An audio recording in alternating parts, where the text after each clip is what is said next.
எல்லாரும் எப்படி இருக்கீங்க? நல்லா இருக்கீங்கன்னு சொல்லிட்டு நம்புறேன். நான் உங்கள் David. Welcome back to David official. இந்த வீடியோவில் நம்ம யாரை பற்றி பார்க்க போகிறோம், யாரை பற்றி பேச போகிறோம் அப்படின்னா இலுமினாட்டிஸ். ஸோ இலுமினாட்டிஸை பற்றி நான் பேச போகிறனாலே இப்போ என்னை சுற்றி நிறைய நெகட்டிவ் வைப்ரேஷன் நடக்குது. என்னன்னா ஃபோனில் சார்ஜ் இல்லைன்ட்டு வருது, பேசிக்கிட்டு இருக்கும்போதே எனக்கு தொண்டை கட்டுது, அங்கே ஃபோனில் வீடியோ எடுத்துகிட்டு இருக்கும்போது ஃபோன் கால் வந்துக்கிட்டே இருக்குது. சரின்னு சொல்லிட்டு ஃப்ளைட் மோடில் போட்டு வீடியோ எடுத்தோம் அப்படின்னா கரண்ட் போயிடுது. ஸோ ஒரு விஷயத்த பேசணும்னு நினைக்கும் போதே இவ்வளோ தடங்கள் வருது. ஸோ இதெல்லாம் பார்க்கும்போது பேசியே ஆகணுன்ற முடிவு வந்துருச்சு. ஸோ அந்த இலுமினாட்டிஸ் அப்படின்றவங்க யார் அப்படின்னா இன்னைக்கு நேற்று உருவானவங்க கிடையாது. அவங்க கிறிஸ்து பிறக்கிறதுக்கு முன்னாடி இருந்தே இந்த இலுமினாட்டிஸ் அப்படின்றவங்க இருக்காங்க. பைபிள் ஹிஸ்டரியை பொறுத்த வரைக்கும் என்ன நடந்துச்சு அப்படின்னா இலுமினாட்டிஸ் அப்படிங்கிறவங்க சாத்தானை சேர்ந்த தூதர்கள். ஸோ பைபிள் ஹிஸ்ட்ரியில் ஒரு விஷயம் சொல்லியிருக்காங்க. என்ன அப்படின்னா ஜீசஸ் ஒரு ஒரு ஏஞ்சலை உருவாக்குறாங்க. ஸோ அந்த ஏஞ்சலுக்கு பேர் லூசிஃபர் அப்படின்ட்டு பேர். அந்த ஏஞ்சல் தான் எல்லா ஏஞ்சலுக்கும் லீடர். அவன் தான் எல்லா ஏஞ்சலையுமே லீட் பண்ணுறவன், கைட் பண்ணி நடத்துகிறவன். அப்படின்றப்ப அந்த ஏஞ்சலுக்கு ஒரு தனக்குள்ளேயே ஒரு பெருமை வருது. நம்ம தான் எல்லா ஏஞ்சலுக்கும் லீடராக இருக்கோம், நம்ம தான் எல்லா ஏஞ்சலோடையும் அழகாக இருக்கோம், நம்ம நடந்து வந்தோம்னா ஒரு மெல்லிசையான ஒரு இசை கேட்குது. ஸோ நம்ம ஒரு லீடராக இருக்கோம், நம்மளும் கடவுள் மாதிரி தான் அப்படின்ற ஒரு தாட் அவனுக்குள்ளே வருது. கொஞ்ச நாள் ஆக ஆக அவனுக்குள்ளே அந்த பெருமை ஸோ நம்ம தான் கடவுள் அப்படின்ற ஒரு விஷயமே அவனுக்குள்ளே வருது. வரும்போது என்ன ஆகுது அப்படின்ட்டா அவன் எல்லா ஏஞ்சலையுமே தனக்குள்ளேயே கண்ட்ரோல் பண்ணி வச்சுருக்கான்.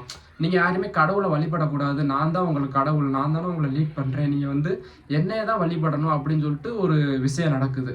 ஸோ இந்த விஷயம் கடவுளுக்கு தெரிய வருது. ஸோ அப்படின்றப்ப கடவுளோடய அவன் போர் செய்கிறதுக்கு ரெடியாக இருக்கான். யார்? இந்த கடவுள் உருவாக்குன லூசிஃபர் அப்படின்றவன். ஆனால் கடவுள் ஒரு ஏஞ்சல் கூட சண்டை போடுற அளவுக்கு கடவுள் சின்ன ஆள் கிடையாதுல்ல. அப்போ கடவுள் மைக்கேல் அப்படின்னு சொல்லிட்டு ஒரு ஏஞ்சலை உருவாக்குறாரு. அந்த மைக்கேல் தான் இந்த லூசிஃபர் கூட சண்டை போட போகிற ஏஞ்சல். ஓகேங்களா? இப்போ அந்த மைக்கேலுக்கும் இந்த லூசிஃபருக்கும் சண்டை நடக்குது. லூசிஃபர் தோத்துறான். தோத்த உடனே அந்த லூசிஃபரும் அவனை சேர்ந்த அந்த தூதர்கள் அவங்க எல்லாருமே பூமிக்கு வந்துடுறாங்க. அதாவது பரலோகத்தை விட்டு பூமிக்கு வந்துடுறாங்க. ஸோ அவனுக்குன்னு கடவுள் ஒரு இடத்த உருவாக்குறாரு. அதுக்கு பேர் தான் நரகம். அங்கே அந்த லூசிஃபரும் அவனை சேர்ந்த தூதர்களும் அங்கே தான் இருக்காங்க. ஸோ அவனை சேர்ந்த தூதர்கள் தான் இலுமினாட்டிஸ் இப்போ இந்த உலகத்தில் வாழ்ந்துட்டு இருக்காங்க. புரியுதுங்களா? இப்போ இந்த லூசிஃபருடைய ஆசை என்ன அப்படின்னா, நம்ம இந்த நரகத்தில் இருக்கிற மாதிரி இந்த உலகத்தில் இருக்கிற எல்லா பீப்புளுமே நம்மளோட சேர்ந்து வந்துடணும், கடவுள் படைச்ச எல்லாருமே என்னையே தான் வழிபடணும் அப்படின்றது தான் அவனுடைய ஆசை. ஸோ அப்படின்ற ஒரு கான்செப்டில் தான் இந்த இலுமினாட்டிஸ் உலகத்தை தனக்குள்ளே கண்ட்ரோல் பண்ணி வச்சுக்கணும் அப்படின்றவங்க தான் இந்த இலுமினாட்டிஸ். ஏன்னா அந்த லூசிஃபர் அன்னைக்கு ஆசைப்பட்டான் தெரியுமா, எல்லாருமே நம்மளை தான் வழிபடணும், நம்ம தான் லீட்ரு, நம்ம சொல்கிறது தான் கேட்கணும் அப்படின்னு சொல்லிட்டு ஒரு விஷயத்த உணர்ந்தால.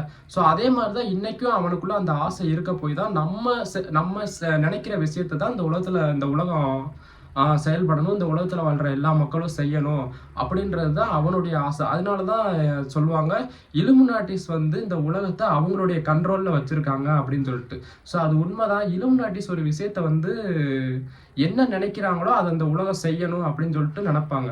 ஏன்னா அவங்க சாத்தானை சேர்ந்த தூதர்கள் அப்படின்றனால நரபலி கொடுக்கறது, உலகத்தில் இருக்கிற ட்ரேடிங், அதாவது பங்கு சந்தை, அரசியல், இப்படி நிறைய விஷயத்த இலுமினாட்டிஸ் கண்ட்ரோலில் தான் இருக்குது அப்படின்னு சொல்லிட்டு ஒரு தாட் இருக்குது. எனக்கு தெரிஞ்ச அளவுக்கு அதுவுமே 75% 80% வரைக்கும் நானுமே நம்புகிறேன்.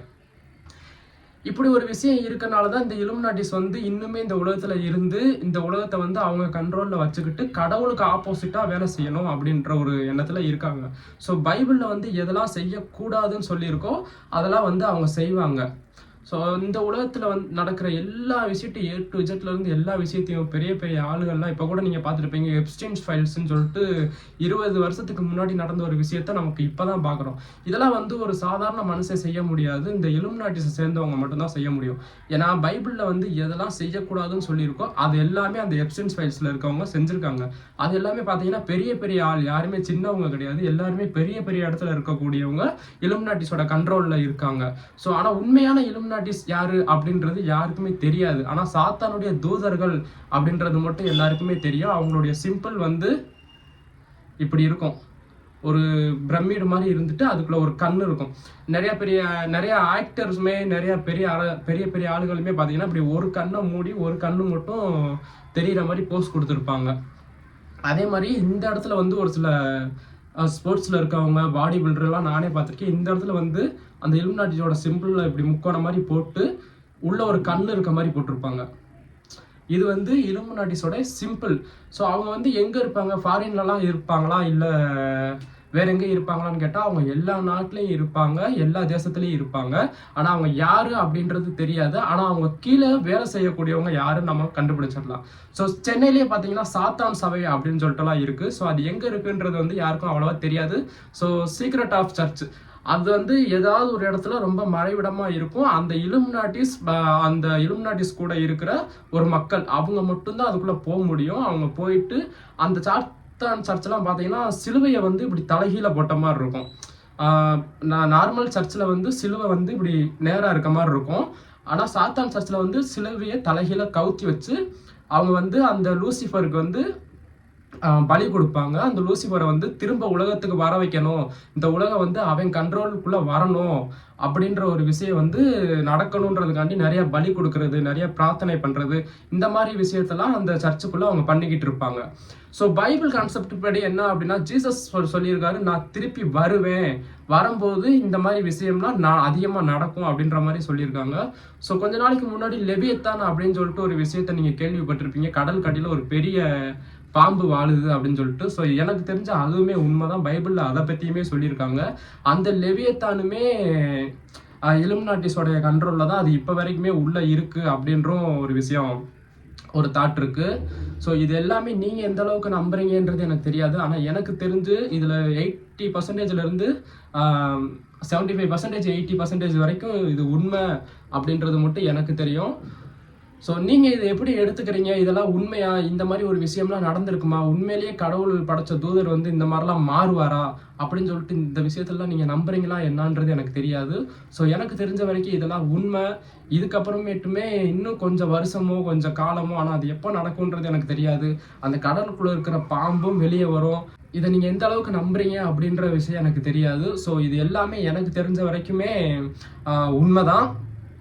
ஸோ இன்னும் கொஞ்ச நாளில், கொஞ்சம் காலங்கள்லையோ, கொஞ்சம் வருஷங்கள்லையோ, கொஞ்சம் நூற்றாண்டுகள் கழிச்சோ கண்டிப்பாக இந்த விஷயம்லாம் நடக்கும். ஏன்னா அந்த இலுமினாட்டிஸ் வந்து எப்படியாவது அந்த லூசிஃபரை வந்து வெளியே கொண்டு வந்துடலாம், அந்த நரகத்திலேருந்து வெளியே கொண்டு வந்து டோட்டல் உலகத்தையும் அவன் கண்ட்ரோலில் கொடுக்கணும் அப்படின்னு தான் காத்துட்டு இருக்காங்க. ஆனால் ஜீசஸ் சொல்கிறாரு, நான் திருப்பி இந்த உலகத்துக்கு வருவேன், நான் ஃபர்ஸ்ட் டைம் வர மாதிரி செகண்ட் டைம் வர மாட்டேன், இந்த உலகத்துக்கு நான் வரும்போது ஜட்ஜ்மெண்ட் வேற மாதிரி இருக்கும் அப்படின்னு சொல்லியிருக்காங்க. ஸோ அதுக்குள்ளேயுமே இந்த இலுமினாட்டிஸ் வந்து அந்த லூசிஃபரை வெளியே கொண்டு வந்துடலான்னு பார்க்குறாங்க. ஸோ எதுனாலும் பைபிளில் என்ன சொல்லியிருக்கோ அது மட்டும்தான் நடக்குமே தவிர இவங்க நினைக்கிறது நடக்காது. ஆனால் இவங்க நினைக்கிறது என்ன அப்படின்னா, இந்த உலகத்தை வந்து தனக்குள்ள ஒரு கண்ட்ரோல் பண்ணி வச்சுக்கணும். நம்ம என்ன நினைக்கிறோமோ அதை தான் மக்கள் செய்யணும், நம்ம என்னத்தை பண்ணணும்னு நினைக்கிறோமோ அதை தான் இந்த உலகம் பண்ணணும் அப்படின்னு சொல்லிட்டு நினைப்பாங்க. இதுதான் அந்த இலுமினாட்டிஸோடைய திட்டம். அந்த இலுமினாட்டிஸ் இப்போ யாருன்னு உங்களுக்கு நல்லா தெரிஞ்சிருக்கும். சாத்தானுடைய தூதர்கள் தான் இலுமினாட்டிஸ். அந்த சாத்தான் யாருன்னு உங்களுக்கு தெரிஞ்சிருக்கும். அவன் பேர் லூசிஃபர், கடவுள் உருவாக்கினவன், கடவுளுக்கு ஆப்போசிட்டாக வேலை செஞ்சுட்டு இருக்கவன். அந்த லெவியத்தான் பாம்பும் வந்து கடல் கடியில் வாழ்கிறது வந்து எனக்கு தெரிஞ்சு 75% உண்மைதான். ஏன்னா லெவியத்தான் பாம்பு அப்படிங்கிற வசனமே பைபிளில் இருக்குது. நீங்கள் போய் படித்து பாருங்கள், ஓகேங்களா? பைபிளை படித்து பாருங்கள். நான் கீழே டிஸ்பிளேலையும் கொடுக்குறேன், நீங்கள் பாருங்கள். ஸோ எனக்கு தெரிஞ்சது எல்லாமே 85%லேருந்து உண்மை. ஸோ நீங்கள் எப்படி நினைக்கிறீங்க அப்படின்றத கமெண்டில் சொல்லுங்கள். உங்களுடைய கமெண்ட்டை படிக்கணும்னு நீங்கள் என்னெல்லாம் நினச்சிட்டு இருக்கீங்க நானும் பார்க்குறேன். உங்களுக்கு இன்ட்ரெஸ்ட் இருந்துச்சுன்னா கமெண்ட் பண்ணுங்கள். ஸோ அடுத்து ஒரு இன்ட்ரெஸ்டிங்கான விஷயத்தோடு நான் உங்களை சந்திக்கிறேன். தேங்க்யூ ஃபார் வாட்சிங் this video. Subscribe David official. Thank you.